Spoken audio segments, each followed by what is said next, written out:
Mr. Teefank, Madam Secretary, Mr. Inspector General, You just walked in. Mark Smith, Mr. City Attorney, Carlos Delguera, and members of the public. Today is Tuesday, January 30th, 2024. It is 9:30 a.m. This is a regular meeting of the Los Angeles Board of Police Commissioners. Madam Secretary, please call the roll. Good morning. Please let the record reflect Commissioners Suthers, Shields, and Briggs are present, and we have a quorum. Mr. President? Thank you. We welcome everyone attending this morning. The Police Commission is committed to ensuring equal access to its meetings. It is requested that individuals who require the services of a translator contact the board secretary no later than the day preceding the meeting. Sir, whoever has the phone on, would you please turn it off?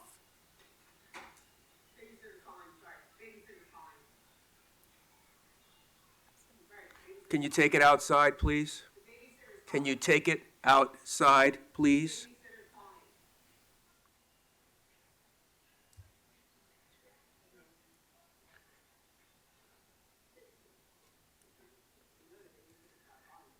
It is requested that individuals who require the services of a translator contact the board secretary no later than the day preceding the meeting. Whenever possible, a translator will be provided. Sign language interpreters, assistive listening devices, or other auxiliary aids and/or services may be provided upon request. To ensure availability, you are advised to make your request at least 72 hours prior to the meeting you wish to attend. All public comment will be heard during item number 2 on the agenda. We will dedicate a total of 45 minutes to public comment. Members of the public will have 1 minute per agenda item for a maximum of 2 minutes total. At the request of the speaker will be given 1 additional minute for general public comment for a maximum of 3 minutes total. The order of the speakers will be a speaker in the room will go first, then we will take a speaker watching today's meeting on Zoom. We will alternate between speakers in the room and Zoom for a total of 45 minutes. Members of the public who participate in public comment are reminded that they can speak to any item on the agenda or a matter within the jurisdiction of the Board of Police Commissioners. Public comment is your opportunity to address the board. So you're free to express your opinion on matters before the board and to generally express when you disagree with other opinions expressed. However, directing your comments to other individuals who have spoken or attacking others who have expressed their opinions shall be deemed off topic and your public comment period will be concluded. Members of the public, if you choose to participate in public comment, in the public comment portion of the agenda, you can participate in this meeting in a number of ways outlined on the agenda. Message for those attending the meeting in person. These meetings are regular meetings between the board, the department, and key stakeholders. Meetings of the Board of Police Commissioners are open to the public. The state's Ralph M. Brown Act affords the public the opportunity to be present at the meetings, hear the presentations and dialogue in real time, and provide feedback via the public comment period. During these meetings, there's a need for the board to carry out public business expeditiously without delays or disruptions.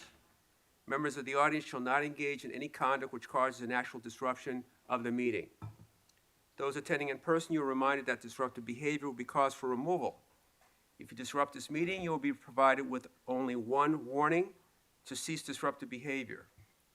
If you fail to cease such behavior, you will be removed from the meeting. All attendees must be seated. Failure to follow this rule will result in a warning and/or removal from the meeting. At this time, we will move to item number 1, the report of the Chief of Police. Chief Moore. Good morning, Commissioner President Suthers, Commissioner Vice President Shields, Commissioner Briggs, Commissioner Calanche, and Mr. Inspector General, our City Attorney, Mr. Teefank, our Executive Director. As I do each week, I'm going to talk briefly about some significant events, as well as go into our crime report and our personnel strength. Regarding significant events, I want to draw attention to an arrest that occurred over the weekend involving a significant cargo theft and commercial theft operation, and working with the Nike company. Back in earlier this month, Nike's global marketplace investigators contacted our Commercial Crimes Division about a significant theft ring that they had recently discovered. This theft ring was working out of their Memphis supply chain distribution center and involved a sophisticated operation where numerous unidentified co-conspirators were working from that location as well as other locations across the United States, involving the UPS parcel service supply chain And during this scheme, it appears that the operations included repackaging or labeling thousands of items of Nike merchandise for the purposes of stealing that material and then reselling it in the marketplace. This culminated this last weekend when Commercial Crimes Division, Organized Retail Theft Task Force, as well as Cargo Theft Unit, conducted an investigation where they observed 27 UPS packages of stolen Nike shoes to arrive in the 6200 block of Hollywood Boulevard.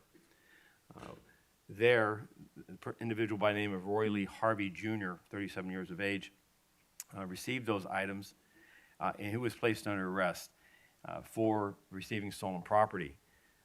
During the course of the follow-up investigation, commercial crimes detectives executed a second search warrant at the 12600 block of Crenshaw Boulevard, where two businesses were there operating in the city of Hawthorne. The businesses are identified as LL Cool Dre Incorporated, doing business as ProjectBlitz.com. This business is reportedly a high-end footwear and streetwear website. Its location was identified as a warehouse where Harvey was seen delivering stolen Nike packages in the past. Investigation at that site discovered that there were literally thousands of pairs of Nike shoes, clothing, and other accessories that were there.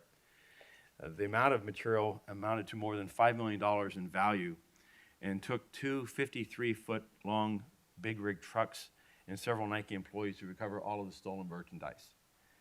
Mr. Harvey was arrested and booked for 496A of receiving stolen property. He's currently in custody.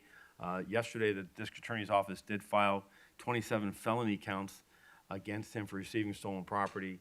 And I bring his attention to call out our appreciation of the efforts by our retailers and manufacturers to work with law enforcement in identifying theft rings and organized retail theft. Secondly, to recognize that there is a level of sophistication because of simply the greed of what these products can garner on the internet and on social media. And lastly, to the public, that when they see one-of-a-kind items that are not available on a retail basis, or items that are significantly priced under the competitive market rate, that many times these items are either A, counterfeit, or B, this type of material where it's being stolen from the manufacturer, resulting in higher prices for the consumer, and as well as others associated dangers with this type of illicit activity. Moving next into there was no categorical uses of force during this last period. Year to date, we've had 2 officer-involved shootings. That number was 3 last year. Our 4-year average is just under 3. There have been no fatal officer-involved shootings this year. Our crime picture stands at a reduction in sexual assaults. However, we have essentially we're even with regards to homicides this year versus last as of this morning. And our overall violent crime is we have 7 additional crimes right now. We are seeing, as I reported last week, a challenge in regards to armed robberies. The number of armed robberies across South Los Angeles as well as in the Valley are up this year versus last. We are continuing to investigate those for any serial patterns that are associated. On the property crime, we do have 1,168 fewer property crimes, significant drops in theft from vehicles as well as our personal thefts. Overall, our Part 1 crime is 11.6% as a reduction. However, again, I caution these are large percentage numbers because we're in the initial weeks of our calendar year. In regards to our personnel strength, we stand at 8,958. That's an increase of 1 from my last period of report, and 2,625 civilian professional staff, which is no change from our last report. And that concludes my remarks. Thank you, Chief. We'll take questions or comments from the commissioners. Commissioner Kalanche. Not at this moment. Thank you. Commissioner Briggs? No questions. Thank you, Commissioner. Vice President Shields? Thank you, Chief, for those comments. It's good to see that there's been a significant arrest over the weekend. one question that I had, and one thing that, you know, last week we were at the community and we did not have an opportunity to ask questions. And I think this was one of the first times we were really in the public too. I wanted to recognize your retirement. I don't think we've ever actually done that. And I do know that those are big shoes to fill. And this past week, I had the opportunity to be at an event sponsored by the U.S. Attorney's Office and the Department of Justice on United Against Hate, and they were very complimentary of the department's work in this field, and especially hearing from Department of Justice, who oversee the entire country and see how different departments handle it differently. I think the LAPD is remarkably different and has opened the opportunity for people to report both hate crimes and hate incidences. One commentator was complaining that, you know, some of their members have been turned away from making a report. And I'm hopeful that that relates to other departments, but can you just explain that, you know, what consequences would happen if an officer was, you know, improperly refusing to take a hate incident when a community member is trying to report it? So thank you, and thank you for the compliments for the men and women that do this work every day, and I think they do it well. Notwithstanding that, as every organization has made up of individuals, we can fall short. The neglect of duty in the sense of not conducting a criminal investigation in regards to a hate crime or completing a hate crime incident report is significant and would result in disciplinary action involving it. The public is always reminded that in any instance in which they feel the service levels being provided to them fall short of what their expectations are or our requirements, is to ask for a supervisor. And that supervisor is a matter of policy. The supervisor will be dispatched and will respond to that location and conduct and talk with the individual and understand and formulate and complete a complaint investigation relative to that service complaint. If the individual is not comfortable with that type of engagement, they can also call our complaint hotline and provide a report there. They can also go to any station and ask to speak with a supervisor and complete a form and complete an in-person interview there. And then there's also forms available to make a complaint investigation or initiate one. Those are available both at our stations in a number of languages, as well as local council offices. So we believe that, lastly, the Office of the Inspector General also stands ready if there's a belief that the department would not take this matter seriously, or the person may face some type of resistance or otherwise. The Office of the Inspector General is also available to independently take that complaint and ensure that the department conducts investigation as required. In each instance of that, the person who makes that complaint, we will respond back to them with the acknowledgement that the complaint has been initiated, as well as a written correspondence as to the outcome of that complaint. So that is the mechanism. Again, I think the vast majority of times, I'm confident that our people are responding to this as required. We recognize in the instances of increased hate crimes, as well as the pervasive nature of just the turmoil that we see permeate around us, that instances of hate are also on the rise, that people are afraid, they're scared, and they're hoping and looking to the department to help us ensure that there's no place for hate here in Los Angeles. So our officers are completing those reports. I see notifications every day, frequently over the course of the day, of instances being reported. So if a member feels though we fell short, please step forward. We want to know that to ensure that corrective action is taken. Thank you, Chief. Thank you. Commissioner Garcia. None, thank you. Thank you, Chief. And again, I'd like to thank the South Bureau, Chief Tangrides, our captains, for last week's community meeting. I'd like to thank the Watts Labor Community Action Center for hosting us. Chief, I just want to, if I could, reflect back to public comment. Last week, we had 2 harbor residents who were actually requesting a substation, and I guess due to staffing and response time levels, and if we can't speak to it now, I think it might be useful to get a report from Harbor to see how they stack up against the other 3 divisions with regards to their staffing levels and response times in that area. And we'll follow up, Commissioner, with the harbor area. It's the Harbor Gateway. It's a channel of Department of City of Los Angeles residents that live between the southeast, shared border between southeast and harbor.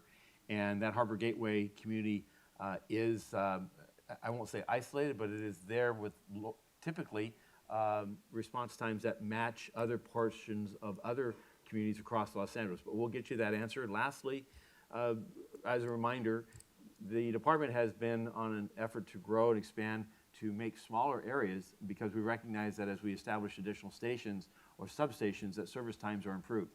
And we still have a report that would add an additional station to the area between Southeast and 77th. That would be our 23rd station that would allow Southeast and Harbor to really provide more police resources in that Harbor Gateway area. It is an ambition for us as we look to rebuild this organization for that station to come to reality, as well as a station in the Hollywood, East Hollywood area between the Northeast and the Hollywood station, where again, that would be our 24th station that would impact service times as well. So these are areas that we monitor regularly. There is a basic car in that area.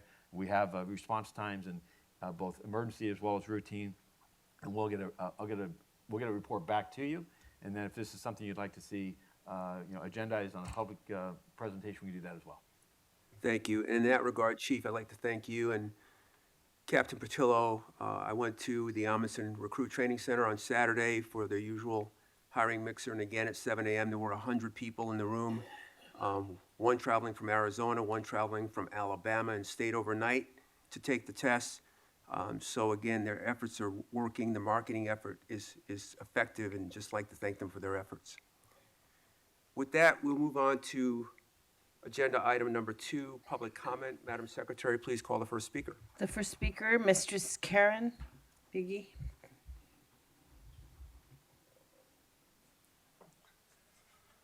Morning. So first of all, I have some role. I want to share something with the President Southers. For the past several months of the Commissioner Board meeting, and I noticed something that I want to share. That many times I heard you are saying that, Speaker, this is your last warning. This is your last warning. Please be quiet or leave the room. And then when you're using the word last warning, and then you say that 10, 15 times more. So the way I understand is last warning means there's no more warning. He's done. So that's the way I understand it. It feels like doesn't make any sense when you are say last warning and then you say that 10, 15 times and then you never remove the speaker. And then the last time I was here, Mr. Herman, I'm sorry, whatever is that name, was never given any warning from you, and then you just all of a sudden just removed him. So I really wish that we can have treat every single speaker, every single citizen equally. And then most important, as I am an LAPD applicant, so the way I understand is if I get a chance to become an LAPD officer, if a person approach me, hello officer, I need help, that means I will help him. If a person approach me, hey, you motherfucking piece of shit, I need help, that means I still have to help him because, LAPD does not have an option to choose whatever people you like to help. So that's my understand of the LAPD. And then second is I want to talk about the chief's report, which is I'm really happy to hear there's a large organization ring has been arrested. I'm really happy. However, the sad part is, as far as I know, is the small scale looting and rioting. Those can never be caught. Somebody can go to a Nike store. Chief mentioned a large retail ring, but some people, the most common is happening every day is somebody go to a Nike store, take a shoes and run off. That's it. And then some people just go to an Apple store, Samsung or whatever, grab a Target or something, whatever, 100, 200 stuff, and they're gone. It's an individual looter and rioter. Somehow we make it normalized. And then the other week, I saw one of the Phoenix Police Department press conference with the Phoenix District Attorney. They were saying that a lot of Los Angeles rioter and the looter are going to Arizona. And then actually, I'm not sure if you heard that the Arizona, the district attorney actually called you. They are saying that unwise Los Angeles law enforcement partner believe that those certain types of behavior are acceptable, but if you go to Arizona, you have to stay. So if you cannot make sure enforce the rule of law in the small room, how can you enforce the law in the city of 4 million? Thank you. Next, we have Philip Tabby.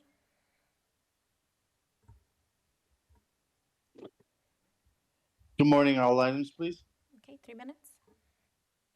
We have 4 more weeks of Chief Moore, but it's going to take a very long time to undo the damage he has caused. Mike, on a personal level, I wish you well, but on a professional level, not so much. I am one of the voices for LAPD, and you're not going to silence us.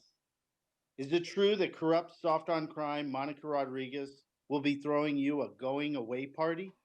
I mean, I guess it makes sense. You covered up her corruption, and she's saying thank you. I can't prove it, but you must have known that Monica was under FBI investigation when you moved our beloved captain and one of the best senior lead officers. The same captain and senior lead who reported the corruption to the FBI. You moved them for Monica. Captain Smith allegedly said something to a gang officer who didn't receive his promotion. But you recently told a community member that Captain Lozano here at Foothill Station is a good man and finest in the department. And you know what Lozano said. We all know what Lozano said. In uniform, to a citizen, while on a Zoom call, while lying and talking about a personnel matter with many other community members. And it was his first CPAB meeting, and you've done nothing about it. This guy is a disaster.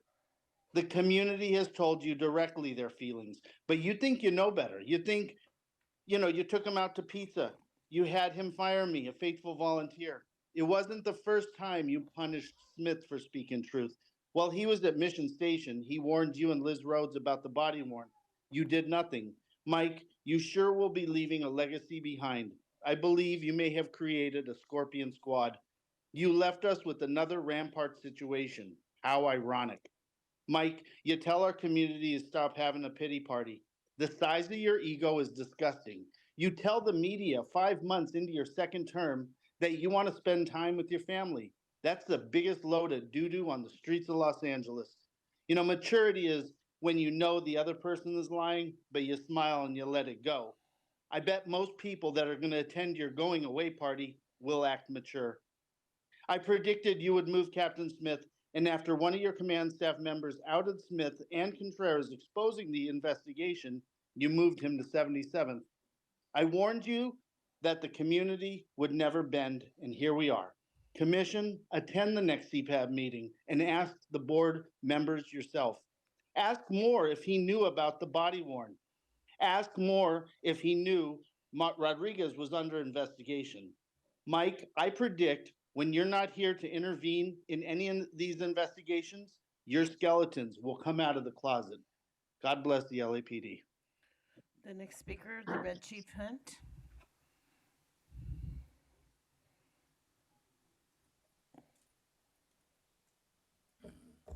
Good morning. Here's what I gotta say today. The meeting at Watts was treated unfairly. 2 minutes for the speakers. And let me tell you this: out of 4 million people in the city of Los Angeles, this is the people's meeting. This is why we have a public meeting for the people, not for the police officers and everybody else to come up and speak and stuff like that. I've been doing this now for 20 years. Mike, we have some discrepancies on the way you've been policing and stuff like that. I asked you to put a liaison person back there so that they can take the complaints and stuff like that for the people and stuff like that. It's still not done. Some of the simple things that we did in the old days, the grassroots when we had green and things like that, where we could get things done, is not being done. Another thing on 12/26, 23, I was harassed real bad, and they said that I was some kind of psycho person. Just got out the hospital, but your officers, and I want the community and all police in LA to see this video, that I was really harassed, for doing something or for doing nothing. And they said that I was suicidal, but they didn't have a description of the people and stuff like that. But the way they harassed me was inappropriately and stuff like that. So I would like the community in the city of Los Angeles to see that body worn video so we can correct that issue. Anytime that stuff happens, it needs to be corrected, and I want to show the public how you guys act. Now, I just got through seeing 2 licensed professional people, 2 doctors, one doctor for my foot, and then one doctor for my earache and stuff like that. Just got off the train, and I don't know what happened after that, But your officers acted inappropriately, so I would like them to see that. And like I said, we were talking earlier, these 35-cent tickets that the chief over there is giving, we need to stop that. The investigation of bias policing costs way more than 35 cents. 4 sergeants harassed me on the train, and with no malice and no purpose of anything, but I was already on the train, but they harassed me anyway, and I think it was due to the color of my skin, and that's bias policing, and we need to have that investigated right away. I've been through this. How many times I've been arrested? 96 times now. That's ridiculous. That's what you call targeting or whatever you call it. Mr. Hunt, if Profiling. you'd see those 2 individuals right there with their hands raised, they'll complete a complaint investigation relative to your event you're referencing on the 26th of December. The other matter is already a complaint investigation. Next, we have Andrew Graebner.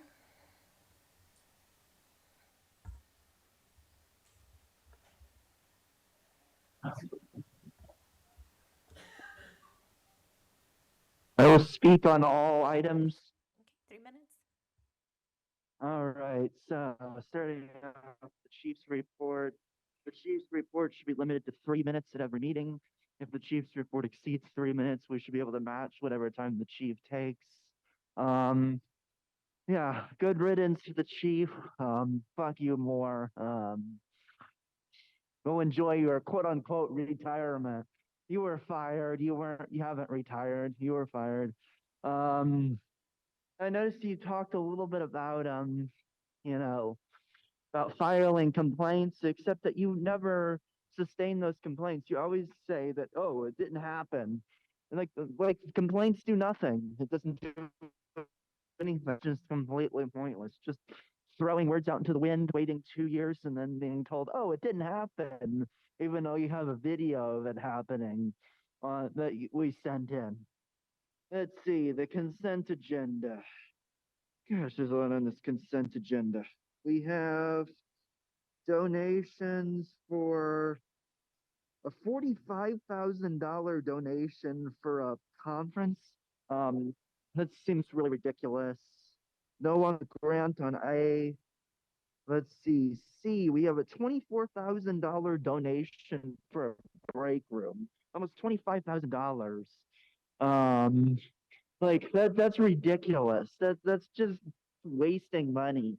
Like you can fill a break room for like $200. Just put some chairs in there and put like put some decorations like you can print on the internet and glue on the wall for $20 and just call it a day. I mean, you don't need to make a fancy break room. Let's see, we have item D. We've got you have another donation for a dog. Abuse the dog and have the dog force the dog to get caught.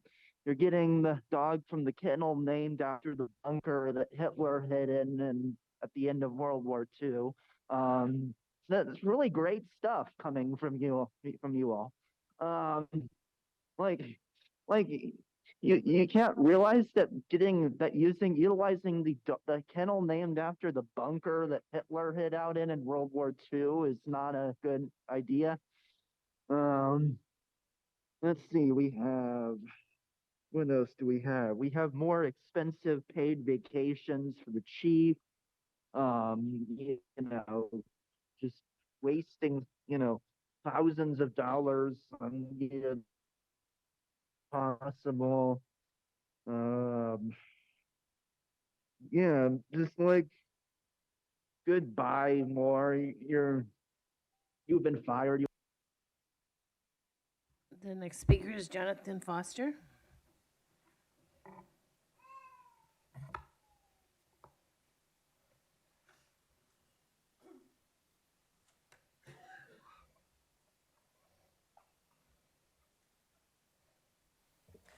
Hello, good morning, Jonathan Foster. I wanted to start off with, I think that's what you said in Christmas. There were no OIS during the Christmas holiday season. I think that's what you said.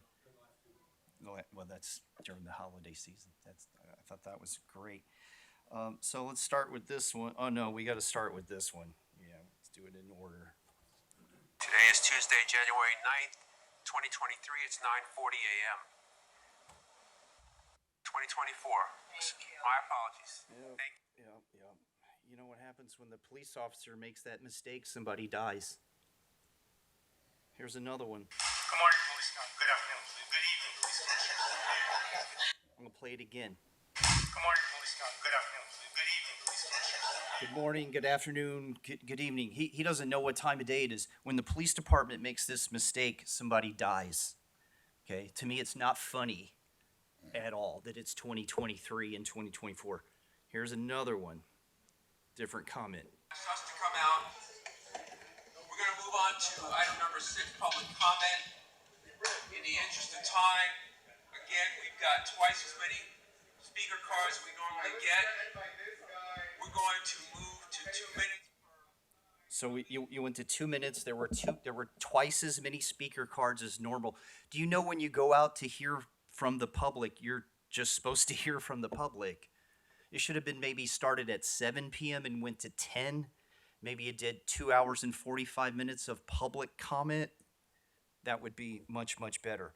I did write down, though, I listened to everybody, the whole thing.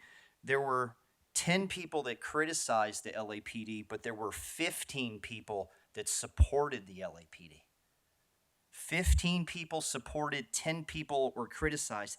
And on the support, the loudest clapping and the most broad and boastful clapping came from the supporters. The people that supported you clapped the loudest and the longest, and I thought that was important. The parents of murdered children in Watts, what a horrible thing to have to live through.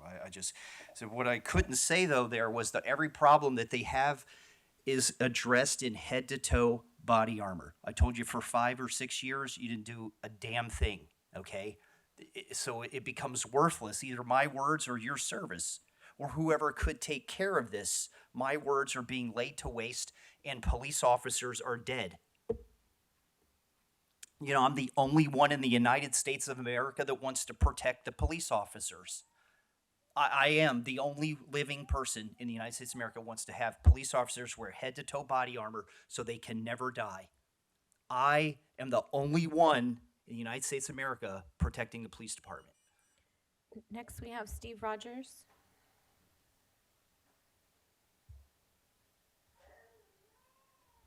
Good morning.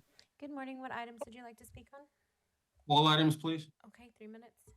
Last week, there was a special meeting in Watts on January 23rd, and I think that was a good move to take the police commission meetings to the community. What you saw was a wide cross-section of support for the police officers working together with the community to make their community safer. However, still there were disruptions, just like the first speaker that spoke today. He pointed out the meaning of the word last. The last warning means a last warning. And when the warnings are not backed up with action, you have contempt from the usual suspects that continue to disrupt the meetings. They actually disrupted a number of citizens, pastors, victims who had murder victims in their family, loved ones, and that was outrageous. Immediately when a disruption occurs, action should be taken as an example as to what happens when you violate the law and the rights of people to speak. And speaking of people speaking, there were some great speakers there. There was from Southeast Division, Pastor Minister Johnson of the Clergy Council. He's the president. And he mentioned some great things: National Night Out, the breakfast, coffee with a cop, the walks, the resource packages, the slows, community relations office having a conference call. That should be the model. I thank him for his service. Another man who spoke was Mr. William Taylor. He said, if you remember, do your job. And you know what he was saying. Do your job, meaning have a meeting without disruptions and enforce the rules, because rules and laws, unless they're enforced, are just words on paper. He said the inmates are running the asylum, and he's right. He also happened to be a Vietnam veteran. I want to thank him for his service. I don't know if he's listening. And he said, unleash the dogs. Empower your police officers to take proactive policing to the streets. Okay, we don't have that many police officers, 8,900, and the number is probably going down, unfortunately. If you want to increase recruitment, do away with that pandemic jab, whatever it is, do away with that, okay? The military is having the same problem as the law enforcement, and they've done away with it. It's time for you to do away with it also. If you want to recruit the best, you have to be the best. Enough with the identity politics. Return the LAPD to a meritocracy. And by the way, that meeting from last week, it wasn't shown in real time, which I think is a bit of a problem. It was posted 2 days later on YouTube. That should be rectified for the next meeting. Make it a hybrid, learn. You did a great job going to the community. Keep doing it. Thank you. The next speaker, Jason Reedy.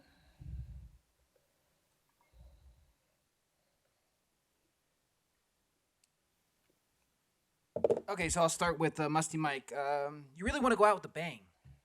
So now LAPD is in the business of raiding the houses of lawyers that sue the department.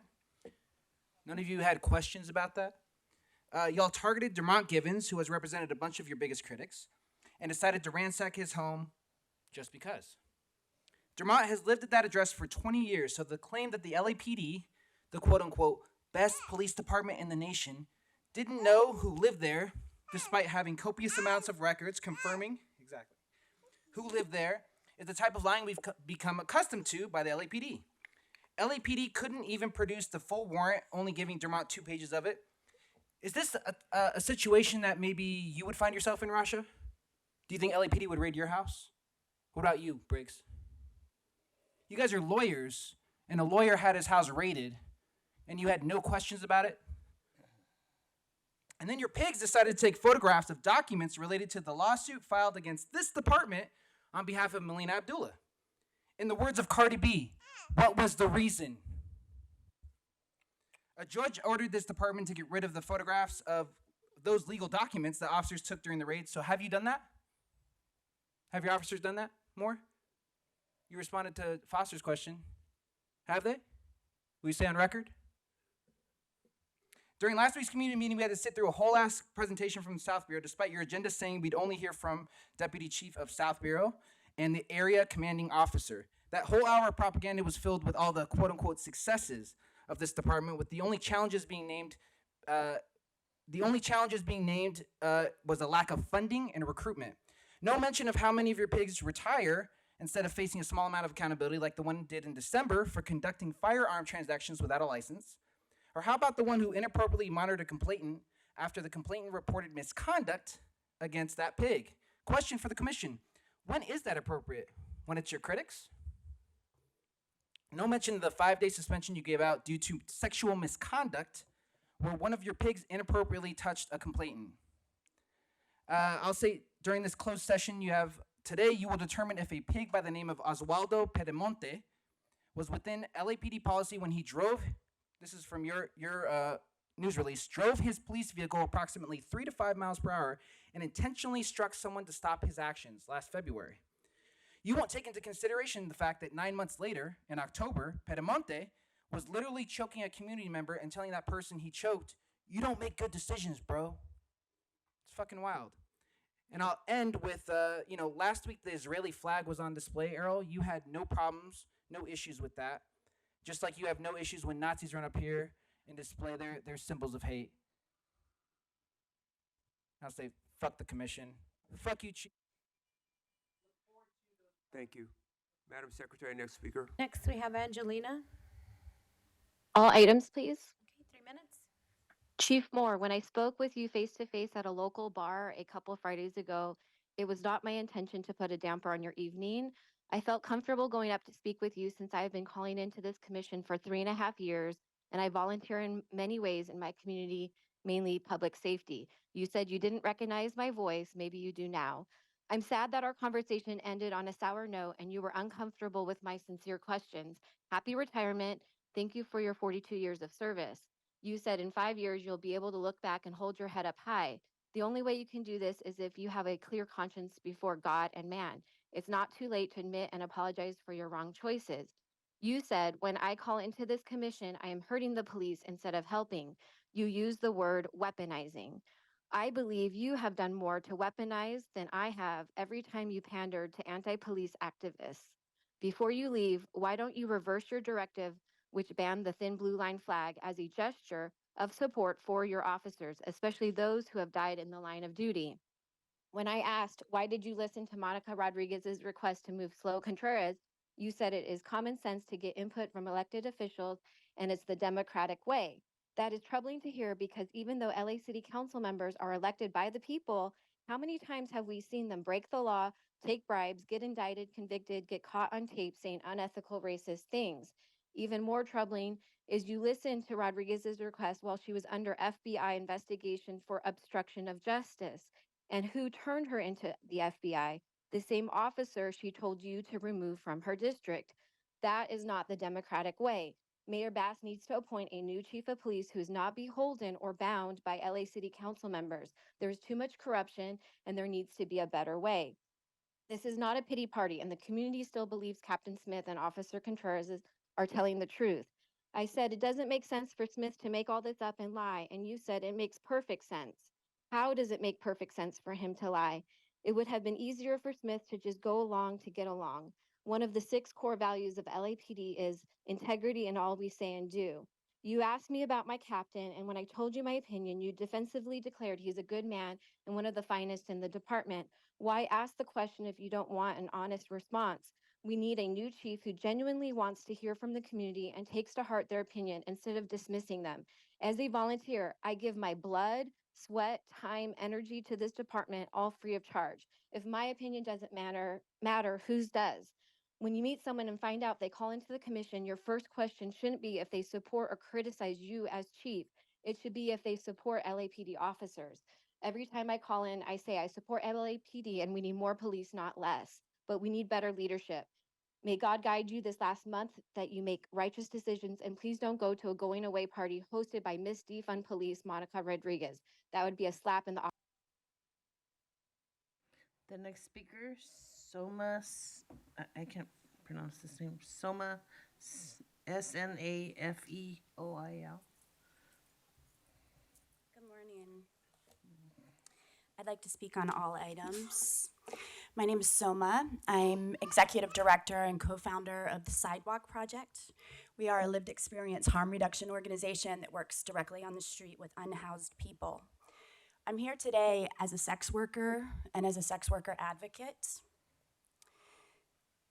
but also as someone who does anti-trafficking work and domestic violence work. Last year, my small organization stabilized 43 women in housing who were fleeing intimate partner violence, sexual exploitation, or sex trafficking. That's not to mention all the life-saving crisis response we do in the streets 6 days a week in Skid Row, MacArthur Park, and the Figueroa Corridor. We do this ongoing work supporting survivors of violence without a huge budget and without police backup. We do this work successfully because we understand crisis and trauma, because we lived crisis and trauma.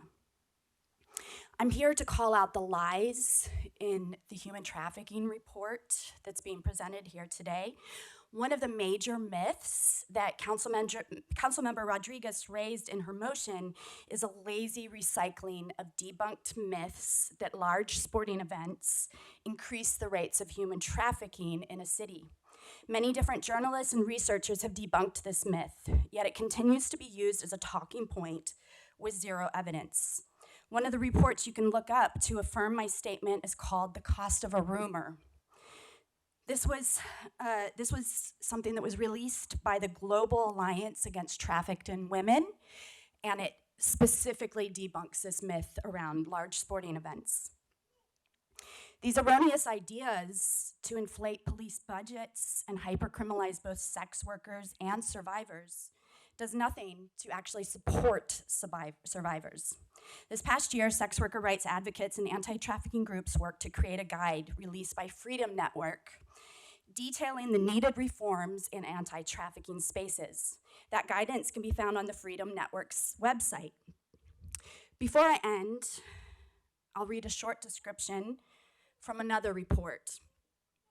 This report was created by USC Gould, the School of Law, and the International Human Rights Clinic. And this is an evidence-based report on human trafficking, and I would ask you all to read it, and I will be sending it to our council members and other parts of our leadership. In the report, it says, sexual abuse of victims by law enforcement is definitely something that survivors share with me on a regular basis. I think something that people don't understand is that am I at time? I'm gonna say a couple more things. Go ahead, finish, Just please. just the conclusions from the report are that operations fail to protect sex trafficking victims. Operations do not consistently result in successful prosecution of sex traffickers. And number 3, operations are not effective tools to prevent sex trafficking. Thank you. Thank you. Next, we have caller 1264.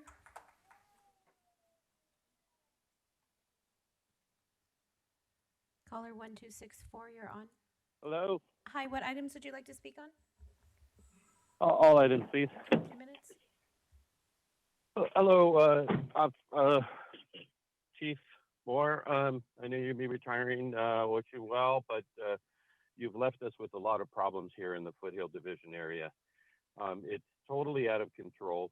I have recently gotten my phone stolen because they have allowed these illegal vendors to actually have people laying in wait to create havoc on your community.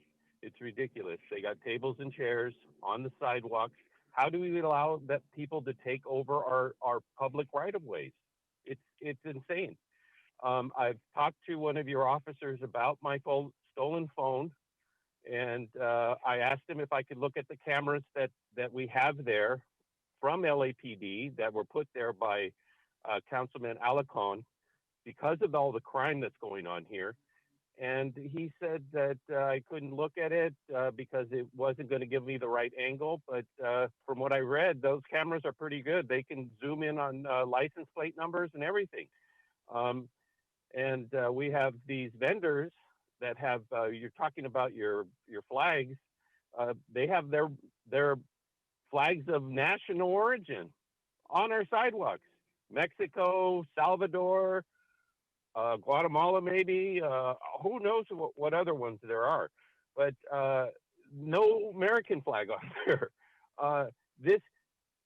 It's a criminal problem that we have here. Obviously, I told you about the saint that's a saint for drug addicts. I mean, drug addicts and drug criminals and drug traffickers. That's over here at the church. And it's just permeated into our community, and it doesn't seem like there's anybody doing anything about it.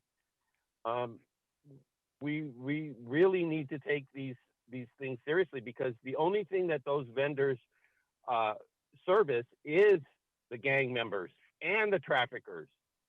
They don't service regular people. They take business from the legitimate, legal businesses in our community. We have a lot of them too. It's not like we're like a desert here. We have a lot of restaurants, and they're suffering because of the legalities that you guys allow. Of course, I'd like my phone back, but I don't think that's going to happen, because it just doesn't seem to be that I'm getting the help that I think I should get, because we have cameras there that could identify this person. I just hope things get better soon.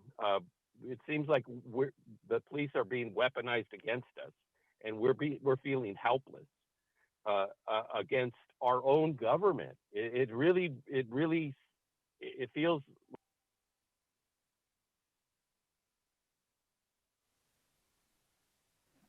The next speaker is Sonia Guerra.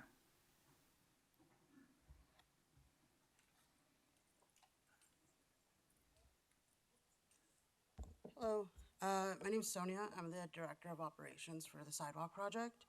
I'm born and raised in LA, and while I may not be a sex worker, I have many sex workers in my community, and I care about their experience. I want to speak about the hyper-criminalization of BIPOC communities. As a woman of color, it's very interesting to me that the neighborhoods where most prostitution arrests happen are in BIPOC areas of Los Angeles.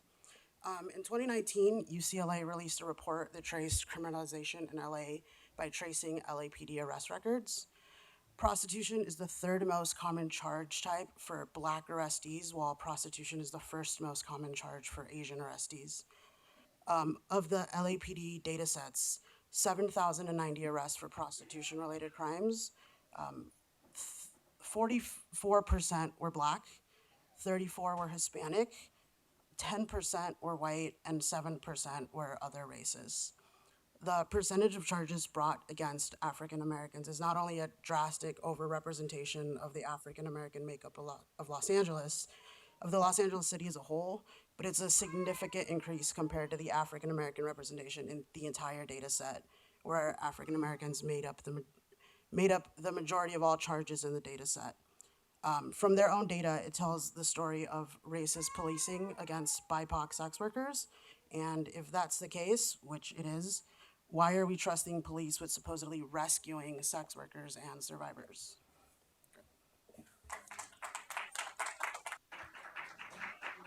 Next, we have Paula Miner.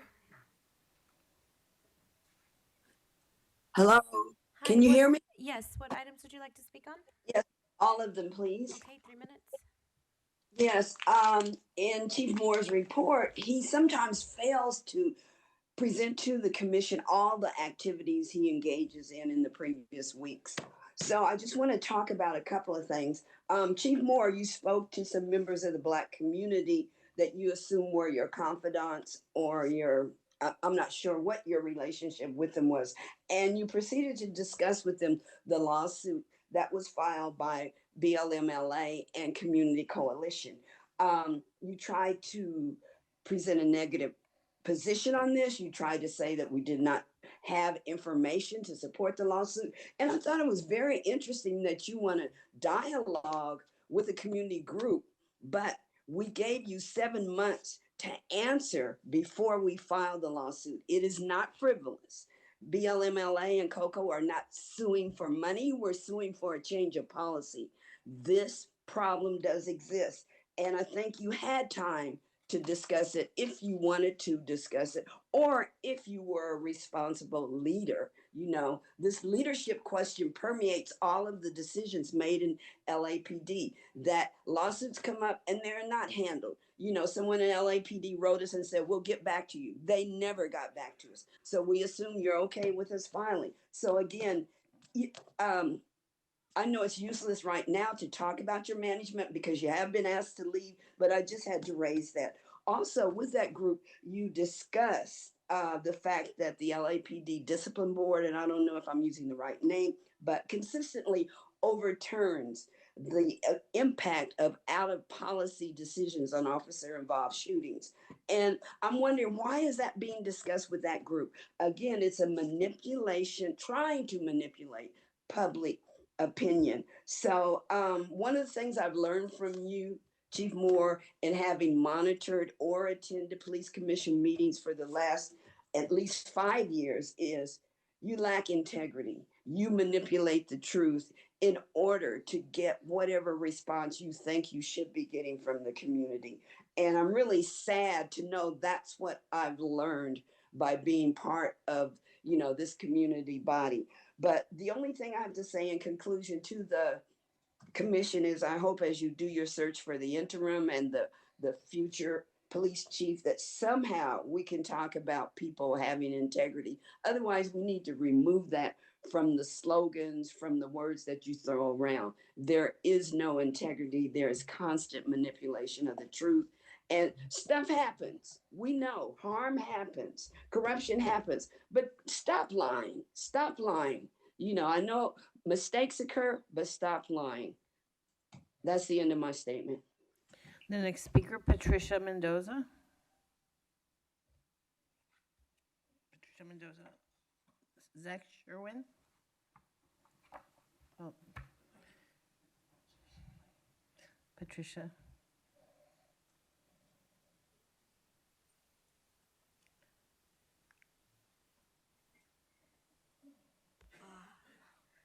Good morning, Chief Moore and commissioners and the public. Today I wanted to talk about in 2019, I was going home from around the corner from my house from my friend's store, and I got beat up. I was left bruised, and they hit me like 30 really hard, hit me in my head. I was able to grab my hands and cover my head. This is a girl that's, you guys call it, she's part like a member of the Diamond gang. I think you guys call it a 1099. She's always on drugs. She grabbed me, pulled me in the middle of the street on Temple. That night it was just pitch black, no cars, nobody walking, until like maybe 30 minutes after I noticed a car, but I had just recently got up and it was my son. We called the Rampart police station. They didn't even show up until an hour after the ambulance came, and I ended up at Cedars-Sinai all bruised up. But when I enter, Mr. Moore and commissioners at the ambulance, you know how there's always a driver and they have a partner? One of them was the behavior and the karma and the way he approached me. I felt like he was gonna rape me. He demanded for me to take off my clothes, and the other one was in his knees shaking, afraid of what the other guy from the ambulance was gonna do to me. I got really mad and I pushed him, and my straight thing came out, and they both got scared and they confessed to make sure when I end up at the hospital at Cedars-Sinai here by Alvarado on 6th Street, they're not gonna send this report to the criminal courthouse where I can press charges on this girl. I wasn't able to fight back because I had a heavy backpack with a lot of documents. I was working on a case and I had $1,200 cash. So I couldn't afford for two people that were beating me up. It was a male and a female to take off with my backpack. And as of today, I would like to know, why is it that that police report never went to the criminal courthouse and I never got a letter to show up in court to see if I wanted to press charges? But between that time and this time, this girl, she's very well known with the Rampart police officers. Her behavior, she makes them laugh. She can do whatever she wants, and they let her go. But she's gotten beat up many, many times. Her legs, her hands have been broken, her face. She's ended up in the hospital.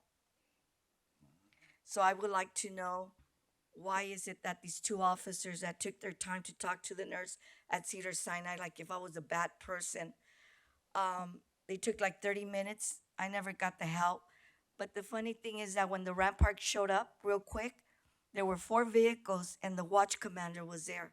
They all approached to the girl that beat me up and they felt sorry for her. But they rushed me inside the ambulance, and I left my son there. But I'll be honest, Mr. Moore, when my son called the police, I told him to hang up. I put my backpack in the porch. I wasn't like the way I was able to walk and, defend myself. I was really mad, and I told my son, don't even bother with the Rampart. They're not gonna show up. They're this and this and that. I was cussing. But she wanted to beat up my son. Okay, ma'am, we're going to ask you to see one of the officers so we can get your information. Thank you. Next, we have Michelle D. Hi, can you hear me? Hi, yes. What items would you like to speak on? All items. Okay, 3 minutes. I completely agree with what has been said about Michael Moore concealing information, and most of all, that you police commissioners are just useless.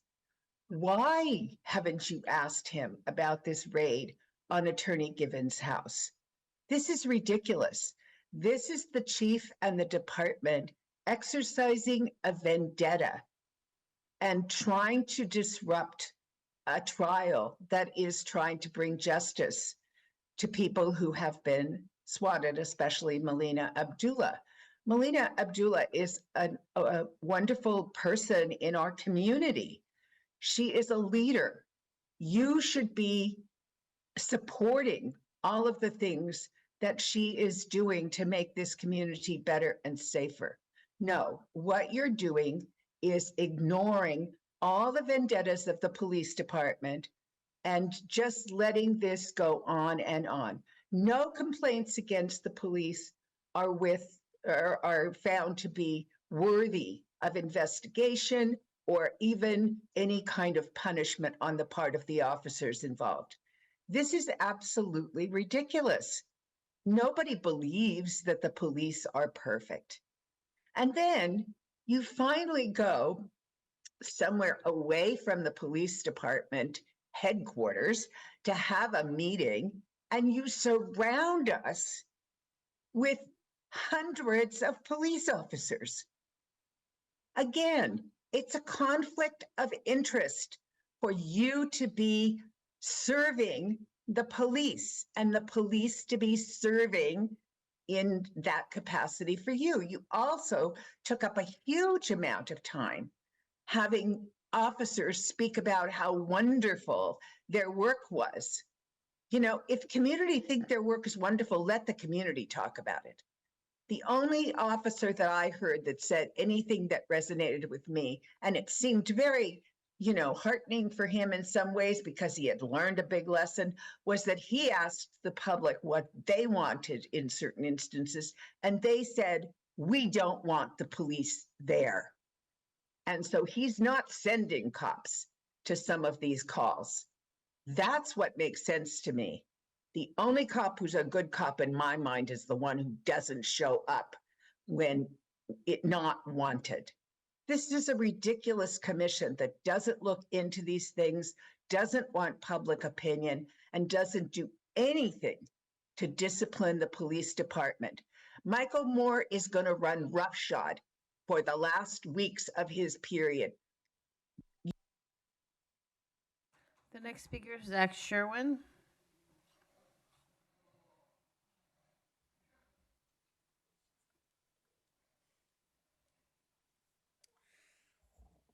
That meeting last week, just to speak to my personal experience, I carpooled with some friends. We showed up. There was like a barbed wire gate that had to be slid back for us. It was bristling with cops when we walked in. There weren't very many spots. There was a police car blocking the spot we were in, so we had to have like an interaction that involved them backing out and letting us get into the spot. They closed the gate behind us after we came in. It sort of slammed shut. I'm not saying they did it on purpose, but you're going to a community meeting and a gate is being slammed shut behind you. On the walk-in, we passed numerous clusters of police officers standing around, laughing, filming things. And that was nothing compared to the battalion of officers who were awaiting inside. If you love cops, then going to that meeting, showing up at it must have been great. And if you have a different feeling about cops than that, then it was a different thing than great. And then that meeting was 90 minutes of cop propaganda. I wish there were a more efficient way of saying that. And then the public finally gets a chance to speak. Why didn't you run that meeting like you do the meetings that are in here? The chief speaks, and then the public gets a chance to speak, and then you conduct your business after the public's had a chance to comment. I think the extent to which the optics and the structure of that meeting diverged from what the meetings are like here, week after week, not in the public's eye, shows that you're aware that these proceedings are a sham. If you are proud of the way you routinely conduct business at these weekly meetings, you wouldn't have to hide it with that dog and pony show that we were subjected to last week. Shame on you guys. You're cowards, each and every one of you. Resting brood face on Commissioner Briggs. Chief Moore, you came into your job under dubious circumstances with the drop controversy, and then, and this is a partial list, we had the Breitbart advertising, George Floyd's death being on the hands of protesters, as you said, the fireworks debacle, so many deaths, no sustained complaints of racially biased policing, your officers at the Capitol on January 6th, swatting community leaders, the stolen guns from the Academy gun store that we've never heard anything about. You blew it, and you're going out. I think you should be ashamed of the job that you did, and I hope you don't go into your retirement with all the fanfare that we've seen from this commission when people step down from their roles, being convinced that that's the legacy you should be living with. Commissioner Suthers, at the November 21st meeting, you told us you were going to look into the suspicious activity reporting program audit. Can we get a follow-up on that so we know that it didn't slip through the cracks? For the record, I read this same talking point verbatim in my comments on December 5th, December 19th, and January 9th. Would you care to break your rule and comment, as Chief Moore has showed us he feels free to do when the circumstances call for it? I'll yield the rest of my... Yeah, that's right, motherfuckers! The next speaker, Hamed Khan.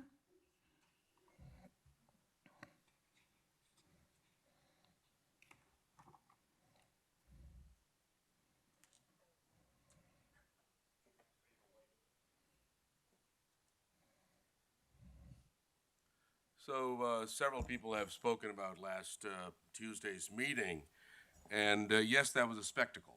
I mean, but I think we have to further kind of look at it too, because what we saw, number one, it's never a community meeting. It's just relocation of this over there, and that's how it plays out.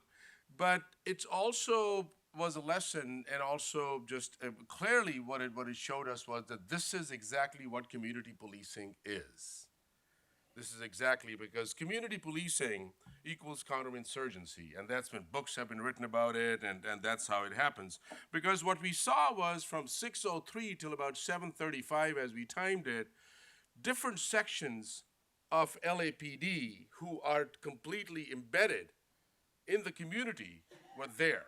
That how they're, and this is what counterinsurgency means, because the military as an occupying force walks in to win hearts and minds. And then they become what is known as armed social workers, right?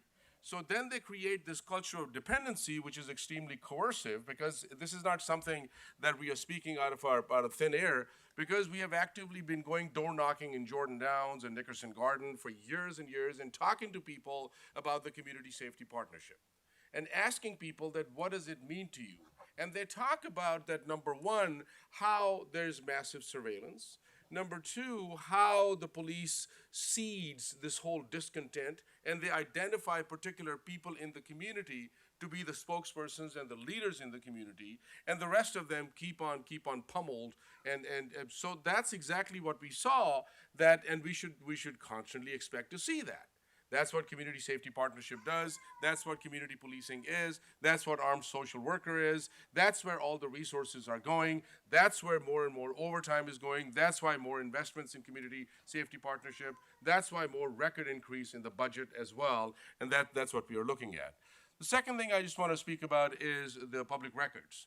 Like, again, constantly delays. We have to file lawsuits after lawsuits. Right now, we are at the 11th lawsuit in the last 6 years that we have filed against the LAPD. And guess what? Check this out, what the city just did. That 2 weeks ago, we were served papers from the city of Los Angeles, because 900 John Does had sued, which are cops, had sued the city about the release of their photos and official information which was published in Watch the Watcher's website. So now the city has made us a cross complaint and telling the courts that if the city is liable to the officers, Stop LAPD Spying Coalition should also be held liable as well. Thank you. Madam Secretary, next speaker. Matios Kedane, please.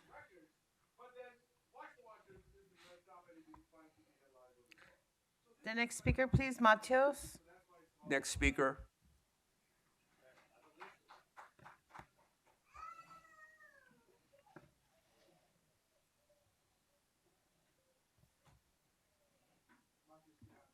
With the Stop LAPD Spying Coalition. I've talked about this before, but I feel the need to touch on this idea of hate crime reporting at the very top. And as we've heard from Commissioner Shields' anecdote, but also from community members here, well, first off, hate is real, right? Anti-Black violence, anti-Semitic violence, anti-Muslim violence is very real. It's perpetuated against community members all the time. But as we've heard from community members, police have never addressed that in a substantial way, haven't kept people safe in any real way, right? Have dismissed it. And beyond that, police actually facilitate, cultivate environments that allow for that type of hate to be perpetuated when they're not doing it themselves. We're talking about a department, the LAPD, that's notoriously synonymous with, racist violence. So I think this whole notion, I think when we think about the intention behind expanding hate crime reporting, we need to take that into consideration. And that shows up in a number of different ways, right? There's this dehumanizing language of classifying Black and brown communities as predators, right? As gang members, as we've heard today, and also terrorists, right? And so when we think about the word hate and violence related to hate, that's often used as a proxy for, ideas around radicalization theory, ideas around extremism.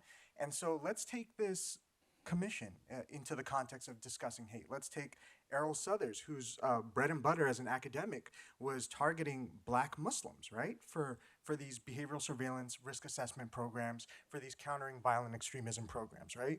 And let's also take into context the current political moment where since October 7th, we've seen an increase in Zionist violence against Palestinians. We've seen an ongoing genocide. And here domestically, we've seen Zionist backlash against people supporting Palestinians, right? So when you have a body, when you have a person like Errol Southers, who again was a visiting professor in Israel at the Institute for Counterterrorism, right, discussing hate reporting, right? And we have a city council releasing a motion criminalizing pro-Palestinian flyering. We have to think about who's going to be reported, right? And when we know this is a department that doesn't substantially address hate, we need to think about what is hate reporting in service of, and that's information gathering for the purpose of criminalization. It's what it's always been. This department has had programs in the past providing alternatives to hinder extremism that have done this exact same thing, and we can expect to see more of that. So just naming that sham. And then back to the point of, this board is really so detached from reality. I think it was Southers again who said that folks want a harbor substation, like that's a resource that people need. And this really goes to Hamid's point about community safety partnerships, community policing, and as a counterinsurgency effort, because, you held this community meeting last week right next to Nickerson Gardens. I'd be pressed to believe that if you talk to a majority of people living in the Nickerson Gardens housing project, that they want a substation, right? In a moment of housing insecurity, in a moment of food insecurity, that. Thank you. Madam Secretary, next speaker. The last speaker for the time allotted will be Megan.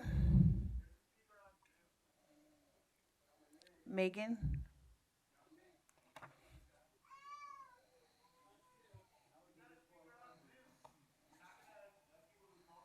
This is the final speakers.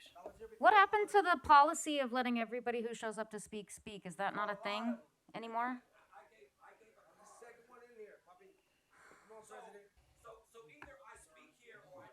Sir, would you allow this woman to speak?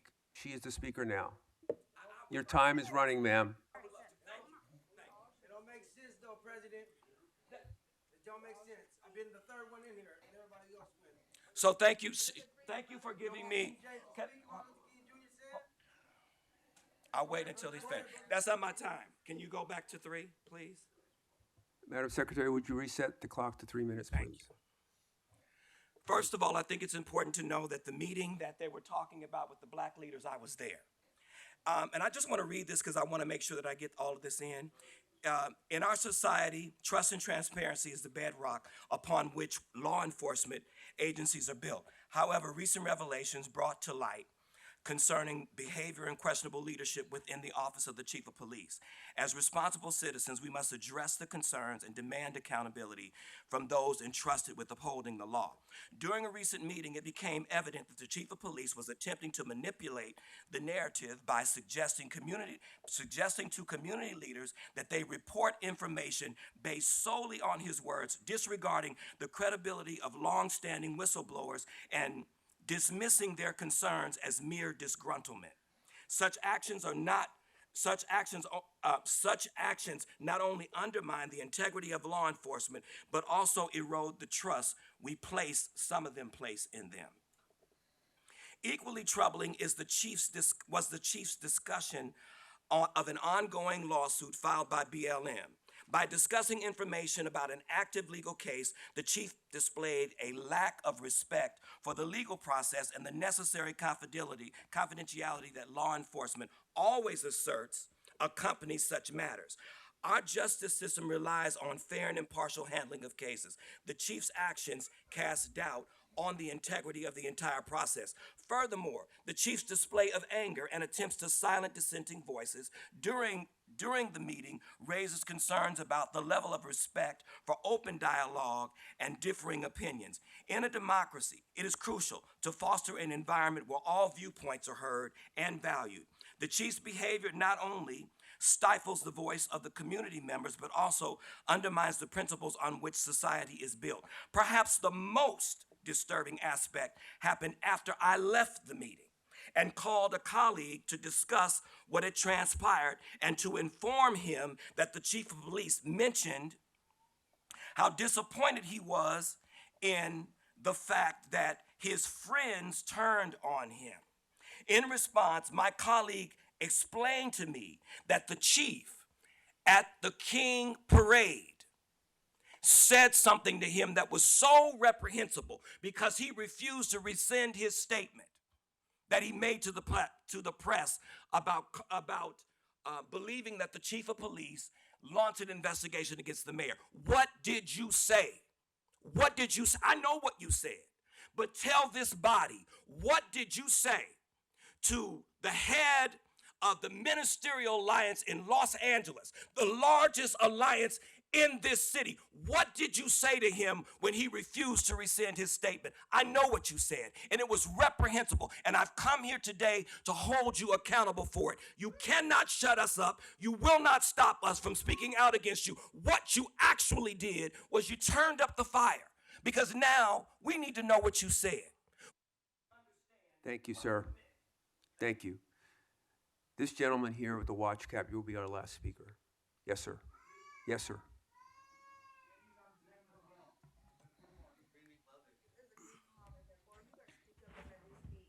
Respect to the brothers. Respect to the brothers. This King James. I'm King James. You know, I have no problem with you, Michael Moore, or any of your officers. But if you want to say disrespect, I'm gonna say you're already a disrespect, because I'm just trying to speak my opinion, just like everybody else is speaking their opinion, just for the behalf of Martin Luther King, Malcolm X, Elijah Muhammad, Huey P. Newton. I stand for the brothers, and I will stand for the brothers, and I want people to understand that we are black. You are white. You are Mexican. You are Russians or any other race. We're supposed to stick together. We are not supposed to be going against each other just because you feel like you're above us, because you're an officer, chief or not.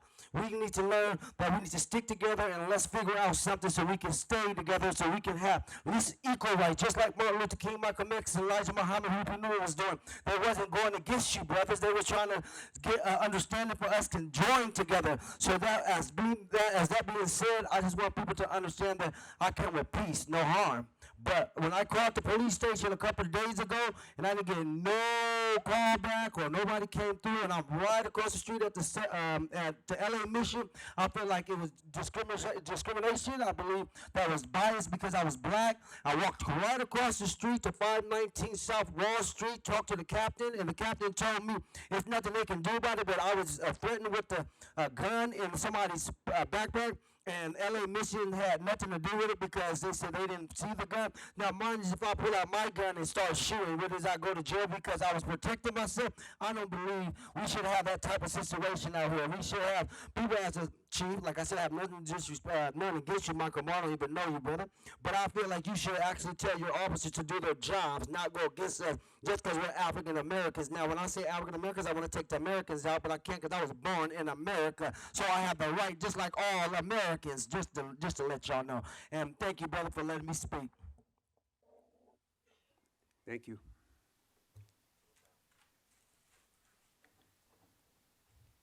That will be the end of public comment.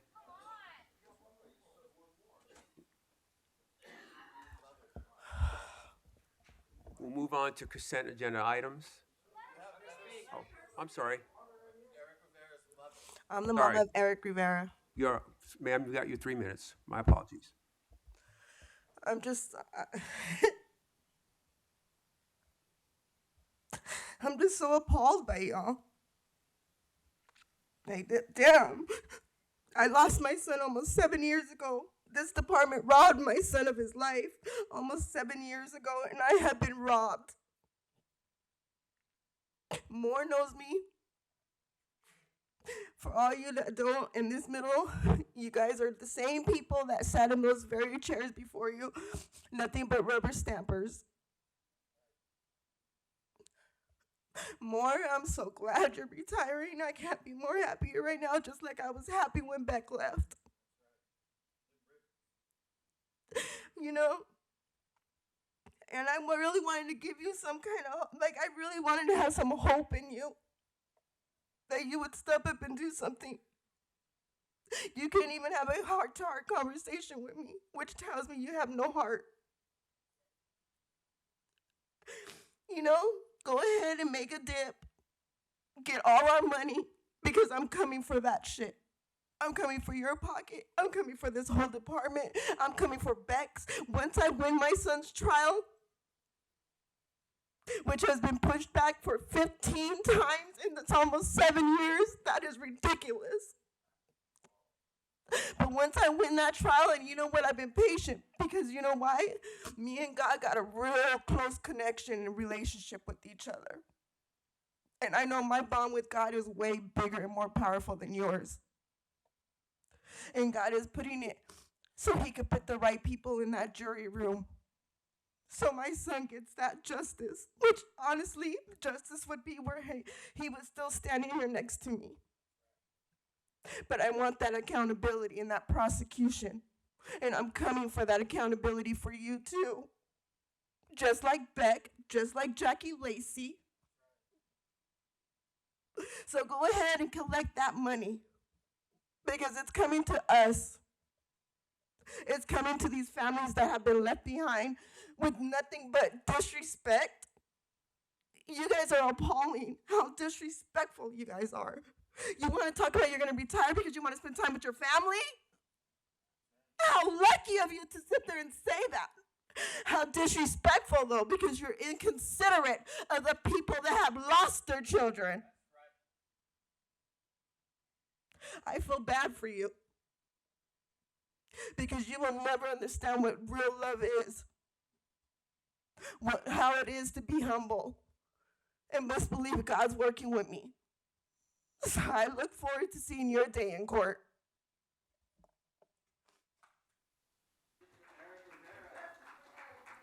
Thank you. We'll move on to consent agenda items. Do the commissioners have any questions about agenda items A through H? Questions or comments? Mr. Kalanche? No. Commissioner Garcia? Okay.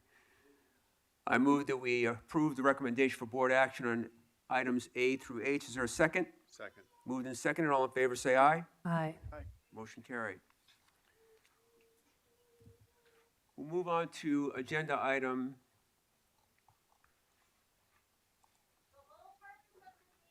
Agenda item 4, regular agenda item, department's report relative to human trafficking resources. We have Commander Lim and Commander Mestic.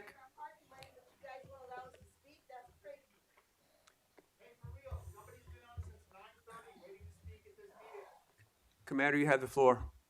Thanks, sir. Good morning, Commissioners. Mr. T. Fank, Inspector General, Chief Moore, Commander Brian Lamb from the Office of Operations. To my right is Commander Jay Mastic, and from Detective Bureau, and also Detective Eric Armstrong, also from Detective Bureau. As mentioned in the fact sheet before you, we work with a number of organizations that assist survivors of human trafficking. And the department's role obviously is rescue and referral. Today, we're joined by a few of these organizations. We have representatives from Department of Child Family Services, Zoe International, Journey Out, and Run to Rescue. We want to thank them for joining us today and the work that they do with us. As you know, January is Excuse me, Human Commander. Sir, in the green shirt, cease speaking. One person's going to speak at a time. You're disrupting the meeting. If you can disrupt the meeting any further, you'll get a warning and you'll be removed. Commander, continue. Okay. As you know, January is Human Trafficking Prevention Month. Last week, our department participated in a multi-agency focused event related to human trafficking called Operation Reclaim and Rebuild. In fact, at 10 o'clock this morning, there was a multi-agency press conference. So if you don't mind, sir, Detective Bureau would like to give you an overview of our results from that last week's Operation Reclaim and Rebuild. And then our partners here today would like to give you just a brief overview of some of their successes. And of course, we can answer any questions you have at the end. Commander Master. Good morning, Commissioners. Thank you for having us. Operation Reclaim and Rebuild was a 7-day operation. Excuse me, sir. In the green shirt, you'll be given your first and last warning. If you don't continue disrupting the meeting, you'll be removed.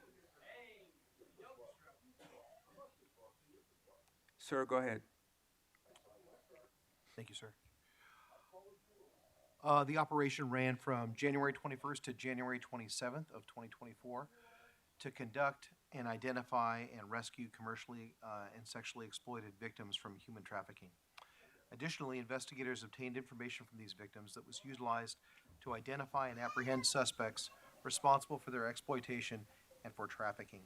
Los Angeles Police Department vice units, as well as the human trafficking units, conducted prostitution enforcement operations citywide on these efforts.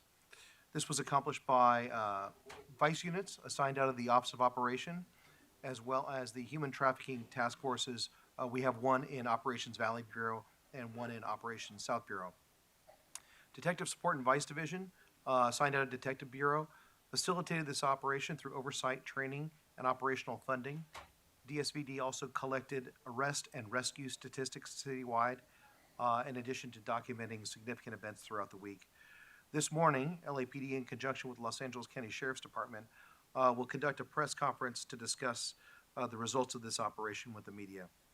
The operation this year was even more productive than it was last year due to both stepped up efforts on our part and enforcement, as well as increased activity in the field in the area of prostitution. These have occurred historically in our problematic areas such as the Figueroa Corridor through South Bureau, Hollywood Boulevard, and Sepulveda Boulevard in Valley Bureau. Our human trafficking coordinator, Detective 3 Eric Armstrong from DSPD, has the results of the operation here this morning. During the 7-day period, there was a total of 193 arrests made citywide, 85 of which were on the Figueroa Corridor. Also, there was 9 rescues. 8 rescues were under the age of 18 years of age. 1 rescue was 14 years of age. 1 rescue was 15 years of age. 4 rescues were 16 years of age, and 2 rescues were 17 years of age. Okay, if you don't mind, we'll pass it off to Department of Child Family Services first.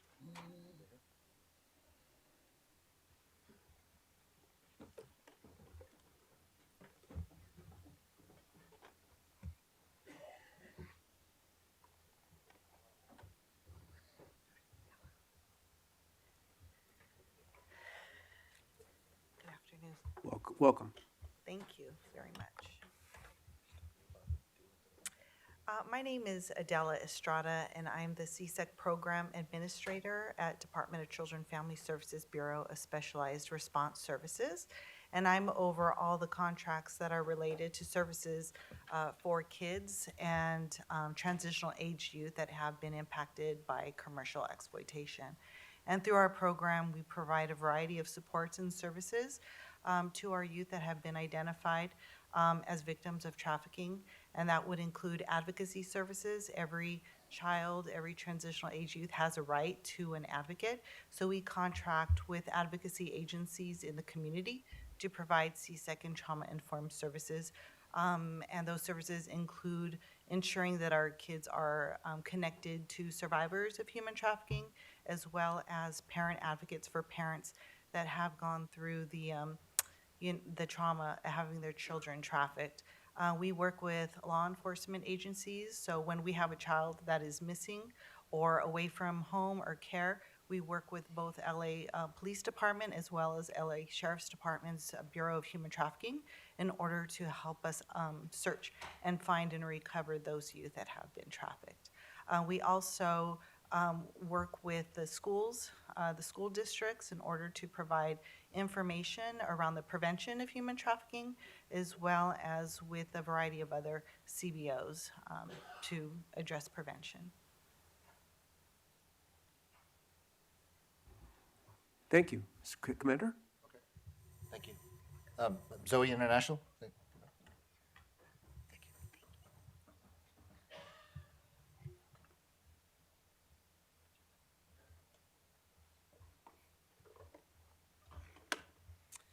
Well, good afternoon. It's great to be here. I want to say thank you to the chief, thank you to the board, to the Office of Operations, as well as the department's human trafficking and vice units.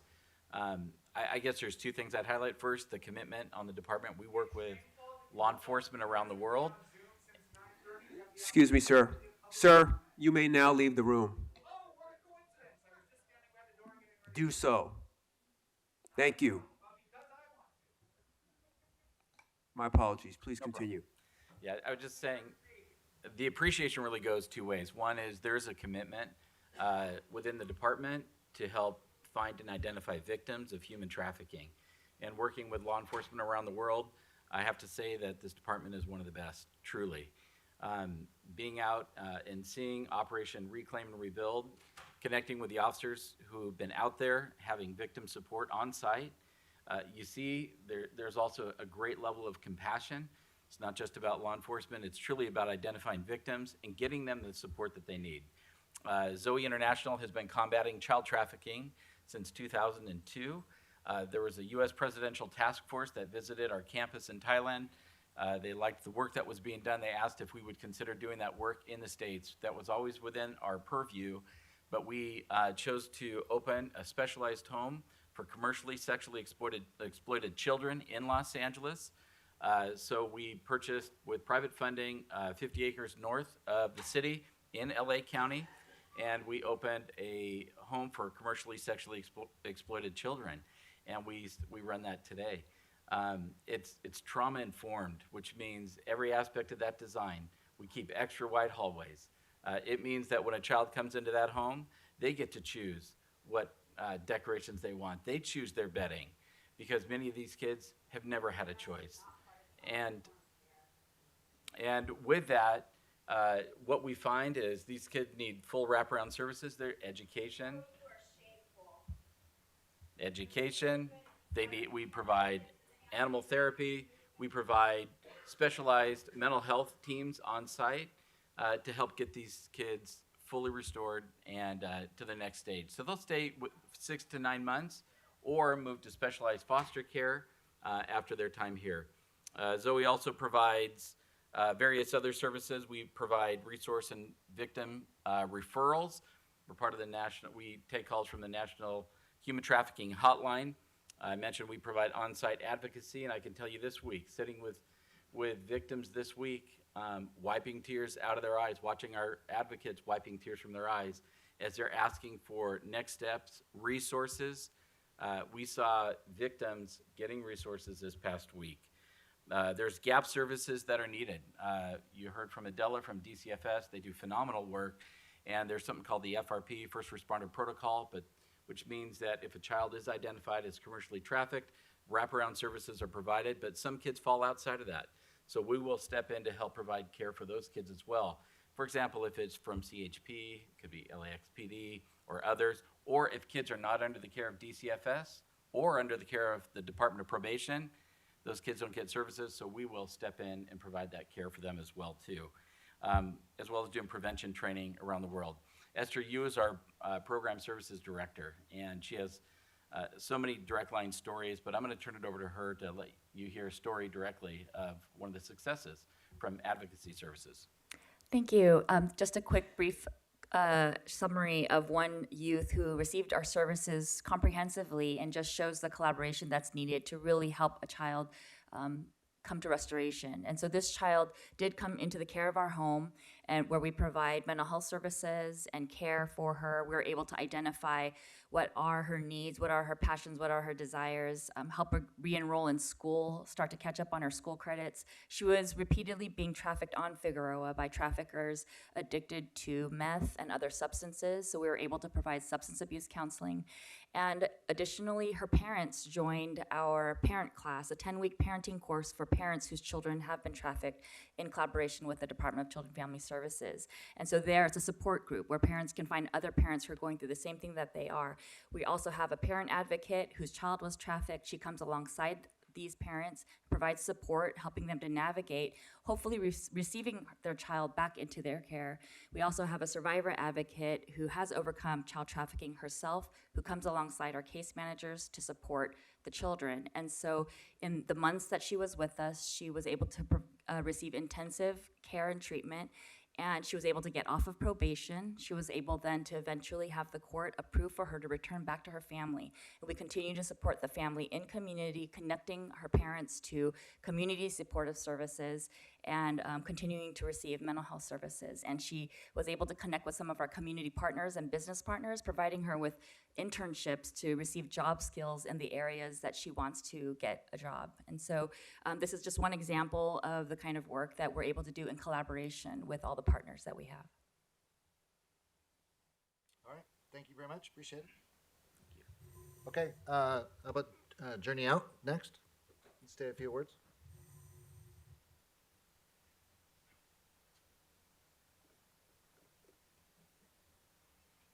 Hello, good morning, and thank you for having us. Thank you for all that you do. Journey Out is a nonprofit that served the Los Angeles area and county, I should say, for over 40 years now.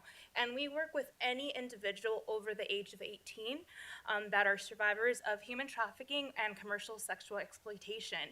And what we do is we work with anyone at whatever stage of the journey they're on within the life. So that may mean that we can be working with a crisis client that perhaps is identified via one of the VICE units. What they'll do is they'll contact us, and our advocates will be there right on site. Our survivor advocates are there to work with that individual and determine what their next steps are. That could possibly be immediate housing, possibly relocation because they're coming from a different state or a different city, but we provide those immediate necessities that they may have. Now, a person's goals will definitely vary. So our services are pretty much wraparound services. We link people to different resources in the community, such as mental health, so individualized therapy, housing, legal services. Maybe they need to expunge a record, or they want to work towards family reunification. We're so grateful for the partnership that we've had, and this is how we're able to serve these individuals and these victims and help them accomplish whatever goal they may have. We're very privileged in the sense where we don't have a term limit where when we stop helping a person. So as a person's goal, if their goal is to go to school or get employment services, that's what we focus on. They determine what path they want to move forward with, and our staff is there to support them. We're very lucky to have survivor advocates on our team that are there at every step of the way, including in hospitals. So we have had officers that will identify a victim and will contact our team, and we will meet a person in a hospital and be there to make sure that they're receiving the best care and advocate for them as they're going through that traumatizing experience. So we're just incredibly grateful for this partnership, and some of the success stories, I mean, I can't begin to describe all of them, but even most recently we had a victim who was absolutely in horrible shape, and our survivor advocate was able to be with her at the hospital. She was able to receive care there for over over a month, and we had a person there the entire step of the way and helped determine then what that person's goal was. Was it to reunify with their family, put a support like a support system in play for them? So I mean, there's no way that we would be able to provide that level of service and care if it wasn't for like the partnerships that we have amongst our other like community partners and the VICE units and these specialized units that really treat these individuals as victims. So thank you. All right, thank you very much for coming. Appreciate your time. All right, lastly, we have Run to Rescue.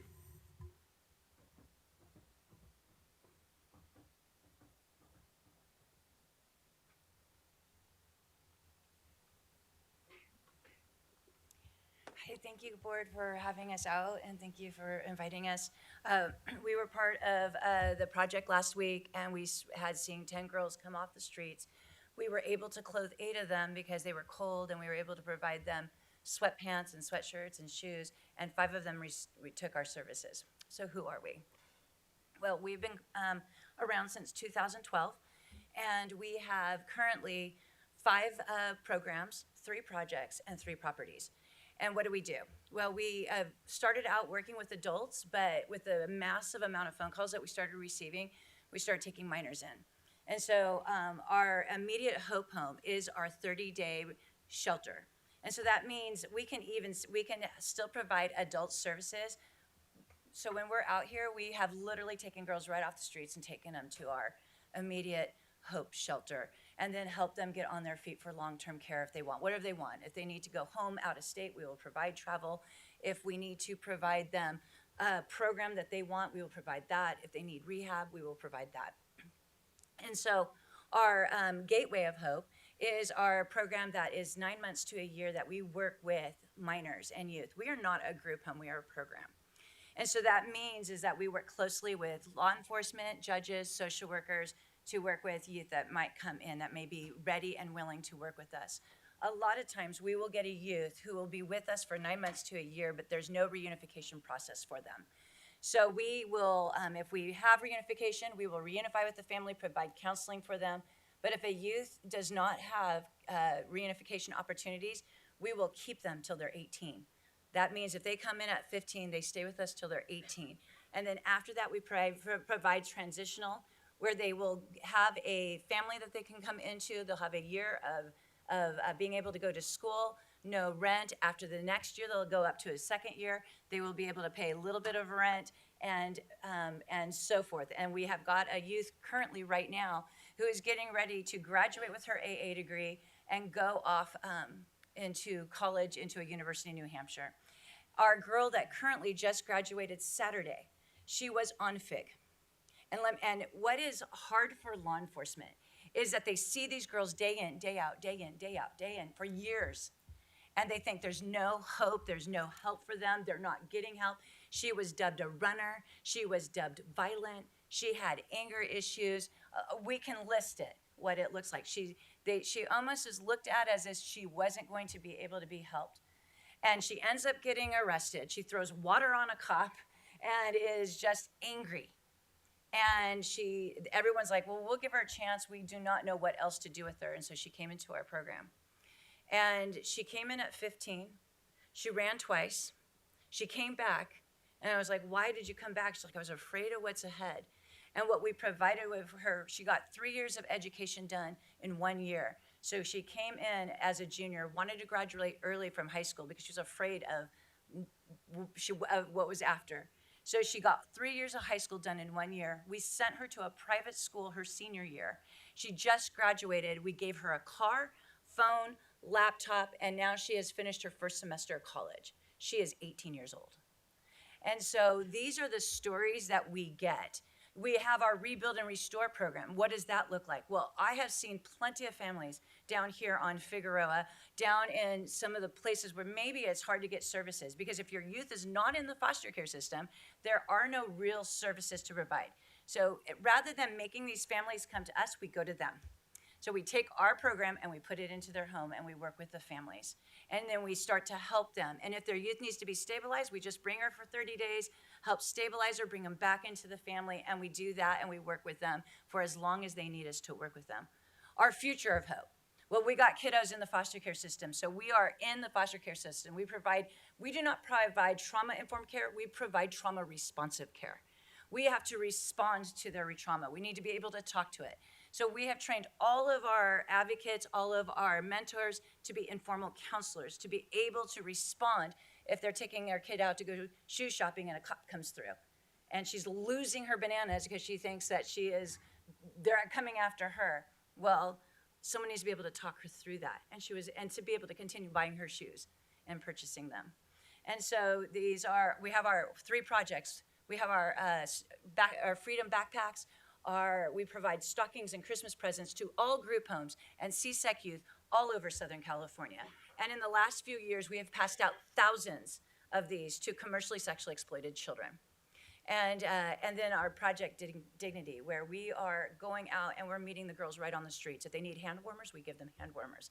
If they need food, we give them food. And we've been doing this since August with LAPD, with VICE, with 77th Southeast, and the Human Trafficking Task Force. We were literally out there physically seeing them eye to eye. And then what is happening is these girls are calling us, even though they're not being brought in to talk with us in the station. They're literally calling us later. And so now we have already been able to provide one of the girls with rehab. And I want Daniela to tell you a story. She is a survivor who, when we worked with adults, she's graduated our program and she's now our program director and she's on the board of Run to Rescue as a survivor voice.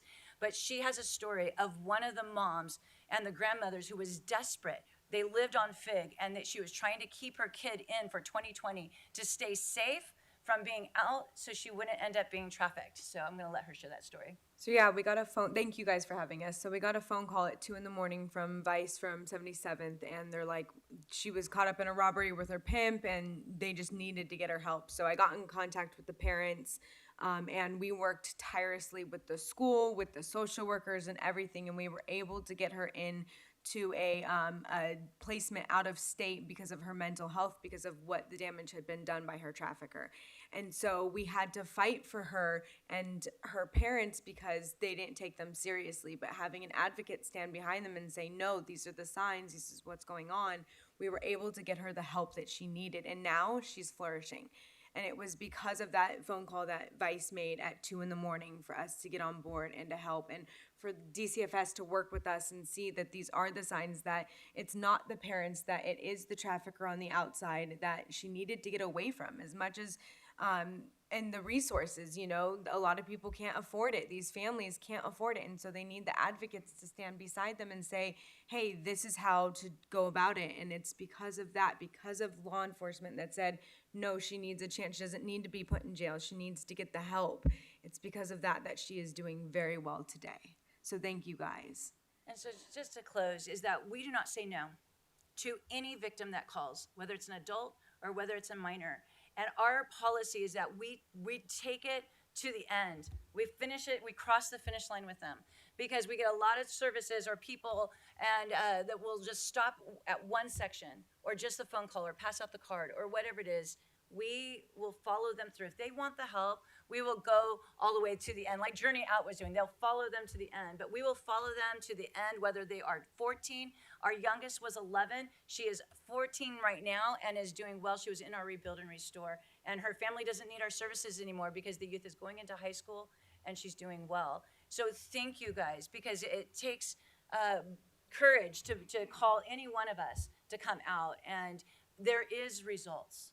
There are girls being rescued. You guys are the ones doing it, because DCFS gets them because they come through the foster care system.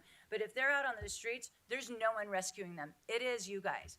We don't get that call if someone out there doesn't rescue them. And so thank you guys for your service. We applaud you. It is not easy. It's hard. And so thank you. Thank you. All right, well, thank you. Thank you for our providers for your partnership and for being here today. I know it's never easy to come downtown. And we just thought by having them here today adds much more value to the fact sheet than just putting information in what they do. So beyond that, we can answer any questions that you have, or we're done. Well, Commander, thank you. And on behalf of the commission, I'd like to say thank you for your tireless efforts in this incredible rescue operation that you're engaged in. And the fact that you don't say no is not only needed, but very, very, very encouraging. And we applaud your efforts. And more people should know what you're doing and the results that you're actually having. So with that, I'm going to defer to my fellow commissioners for questions and comments. I'll start with Commissioner Garcia. Just a comment. Thank you to the organizations that are providing this service. It's evident not only in the structure and the language that you speak that you understand the work and what it takes, but also in the passion. And so I just really appreciate that and really applaud you all for doing that on a day-to-day basis. Thank you. Thank you. Vice President Shields. Thank you. I'll reiterate all of those thank yous, and not only to all the service providers. The partnership, I think, is immense. This is not something that the department can fix by arresting their way out of this. So I really commend you for working with law enforcement to make this happen collectively.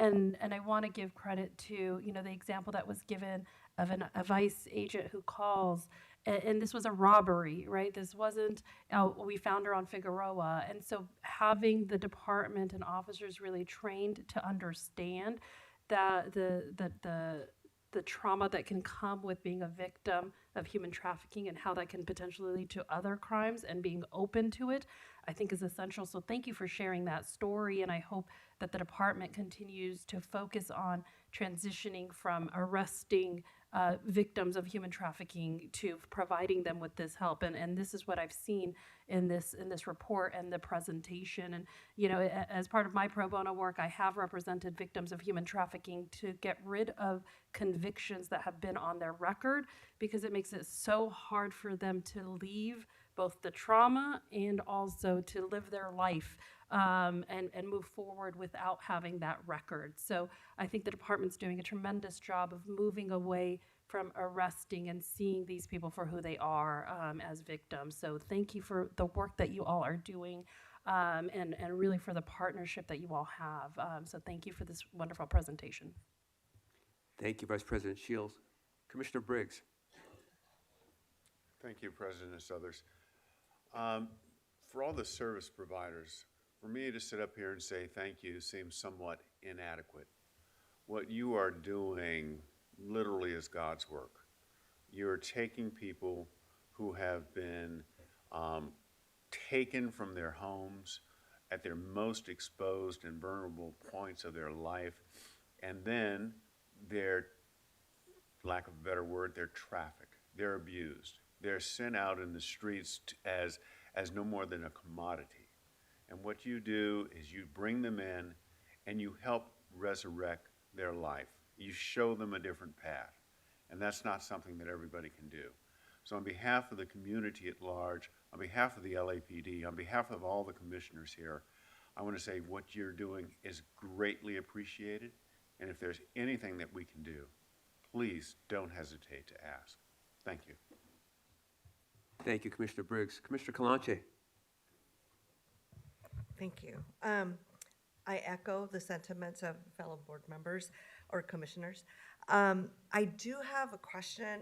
Last week, Run to Rescue brought up at our commission meeting the 6-hour time frame that I want to say, maybe I just need a little bit of education. I want to say that when the potential victims come in, they sit I guess at a station for 6 hours, and there was like a need to address that because that does create more trauma. So I just wanted, Commander, if we can discuss that, because I think there's opportunities to maybe mitigate those, the time or how we deal when they're brought in. I think this is an opportunity to make some changes, if possible. Sure. I think that 6 hours is the maximum that's allowed. Certainly, we try to do much better than that. It's a case-by-case basis. Many cases, we have groups that roll out that will help us with that minor. We have other volunteers and et cetera, so they're not further traumatized. But 6 hours is, I think, what's the maximum that we're allowed to do. It's 6 certainly hours. So 6 hours of what? So 6 detention. hours of So, detainment? Yeah, I'm sorry, thank you. So yes, when a juvenile, a minor is in police custody, there are statutory requirements as to phone calls, supervision, and also the time that they're within our custody. So there's limits to that. So getting service providers, getting access, getting resources to them is critical during that juncture. It goes, and so it's, but to your point, our efforts are continue to work with, and I want to echo again, our thanks and appreciation to all of our service providers and to the close relationship that we have with the men and women that are out working, attempting to have these rescues, identify opportunities to change lives. That close coordination is never ending. I mean, today, right this very moment, there is absolute disasters in our streets in regards to human trafficking. So the ever needed presence, I think, is there. And that's what we work to build their resources, those providers to build their resources so that they can have that presence with us. So is the issue that we keep them there too long, or that we need more time to provide them the service? I'm just trying to understand what the issue was that was brought up last week. So the policy is that when a youth or minor comes into the station, DCFS has to be the one that shows up for that youth. That's just the policy that we have. I'm not saying it's a bad policy. What I am saying is that there needs to be other opportunities. Here's an example of one. We had. I'm sorry, if I might, can I invite you back to the table? That way people can hear your remarks.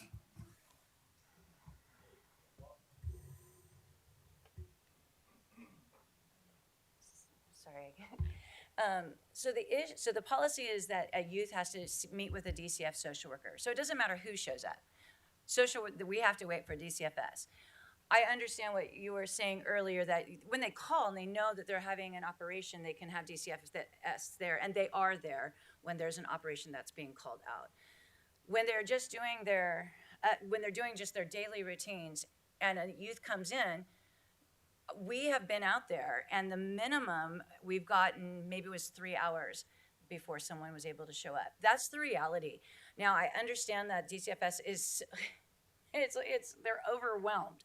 But we had a youth that was not in the system, so she wasn't a foster care kid. She had a potential case that could have been opened up outside of the county. And we were there, so why couldn't we just get an adult to give us permission to take her for the weekend? We had a home. We could have literally just driven there, let her sleep, and then if needed to bring her back to the Department of Children and Family Services. The policy won't let us do that. So what happens is that this youth is being disserviced because the policy's in place. And we're there. We are partners with LAPD. And so I think that there's a better solution. So what we do, Run to Rescue decides we'll stay. We are not leaving. So we wait with that girl until Department of Children and Family Services show up for her. And they're very kind when they show up. No one's been rude, but we wonder why these kids get into the social worker's car and bounces out 10 blocks later. And and then we repeat the same thing. We take her to the substation where she gets checked out, she gets through that, and then she goes to a runaway shelter. Well, she's better off on the streets. There is some things that need to be intrinsically changed, but that moment where we can meet them, so after 3 hours where they don't want to talk to us, they are communicating with us and crying and opening up, and we are able to provide services. The other thing is that we need to be able to be on their case at that point. That's the other problem that we're having. Okay. Because if they're on our case and if they really don't have family, they could come into our program. So there's a discrepancy. So I think that is not necessarily your guys' problem. It's just a systemic problem. Systemic issue. Okay, right. So it's not something that LAPD can change. It's a larger system issue. Right. We need to be able to kind of bridge that gap in the station. It shouldn't be that long. Okay. So that's really helpful, actually. Thank you for that. You're welcome. Yeah. That is it. And thank you again for everything. So, Commander, again, I want question. In the report, it says human trafficking tends to increase when global events bring large audiences together. And we heard some information this morning of a report entitled "The Cost of a Rumor," so that certainly bears some looking at.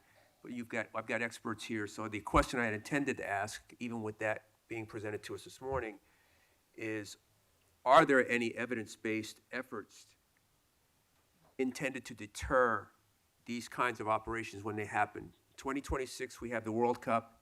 In 2027, we have the Super Bowl. And in 2028, we have the Olympics. So assuming that your information and your report is accurate, are there any cities that are offering some kind of countermeasure, if you will, to deter these operations from thinking they can be a traveling roadshow to these large events that take place every year across the country?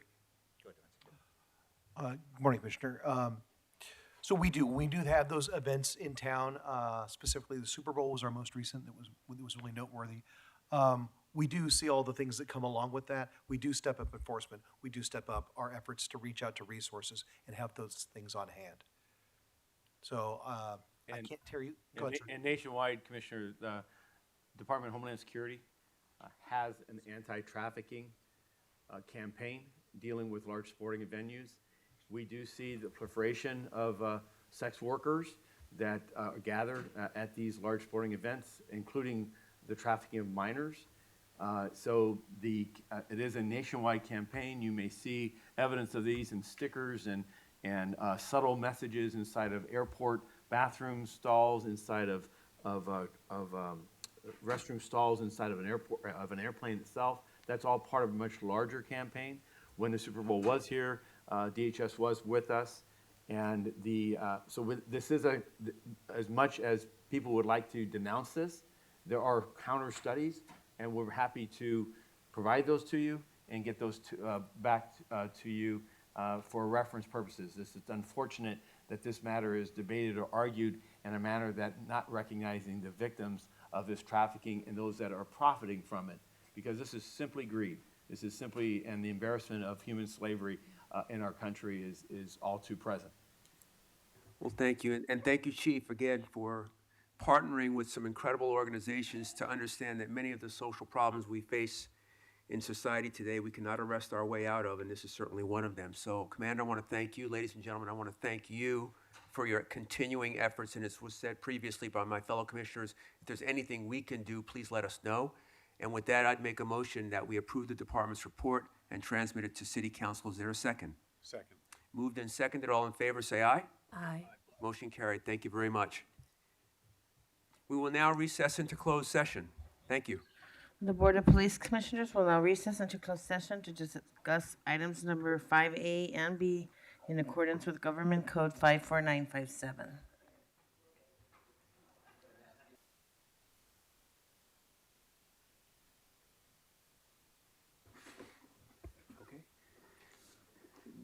The commission has concluded closed session, and we'll have a report out by the Executive Director, Mr. Teefank. Item 581, lethal use of force number 006-23. The commission unanimously adopted the recommendations of the Chief of Police on a 5-0 vote, which were tactics, tactical debrief, 1 police officer 3, 1 police officer 2.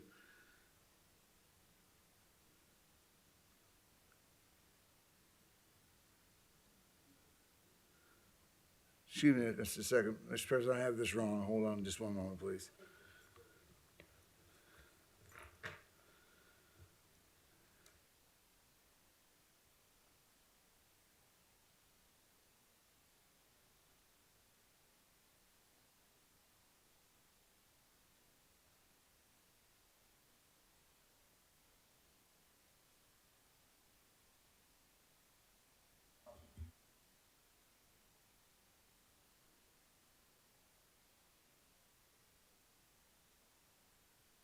I'm not on, I apologize. Let me start over again, sir.